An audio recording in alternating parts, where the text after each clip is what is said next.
Everest పర్వతారోహణ మార్గంలో ఒక భారీ మంచుగడ్డ ప్రమాదకరంగా వేలాడుతోంది. దీనికి తోడు ప్రయాణ ఖర్చులు, పర్మిట్ ఫీజులు కూడా భారీగా పెరిగాయి. అయినప్పటికీ ప్రపంచంలోనే అత్యంత ఎత్తైన శిఖరాన్ని అధిరోహించాలనే సాహసికుల ఉత్సాహాన్ని ఇవేవీ అడ్డుకోలేకపోతున్నాయి. ప్రస్తుతం సుమారు 410 మంది పర్వతారోహకులు, అంతే సంఖ్యలో నేపాలీ గైడ్లు బేస్ క్యాంప్ వద్ద సన్నద్దమవుతున్నారు. సముద్ర మట్టానికి 5300 మీటర్ల ఎత్తులో ఉన్న బేస్ క్యాంపు గత నెలలోనే వీరు చేరుకున్నారు.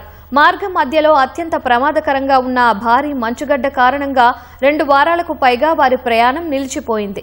సాగర్మాత పొల్యూషన్ కంట్రోల్ కమిటీ నియమించే అత్యంత నైపుణ్యం గల గైడ్లు లోతైన మంచు పగుళ్లపై తాడులు, నిచ్చెనలు ఏర్పాటు చేసి ప్రతి సంవత్సరం మార్గాన్ని సిద్ధం చేస్తారు. సాధారణంగా ఏప్రిల్ మధ్య నాటికి ఈ పని పూర్తవుతుంది. కానీ ఈ ఏడాది పరిస్థితులు అనుకూలించకపోవడంతో ఏప్రిల్ 29న మాత్రమే వారు ఈ ఐస్ ఫాల్ మార్గాన్ని తెరిచారు. వేలాడుతున్న మంచుగడ్డకు ఇప్పటికే పలు పగుళ్లు వచ్చాయని, అది ఏ క్షణంలోనైనా కుప్పకూలవచ్చని గైడ్లు తెలిపారు.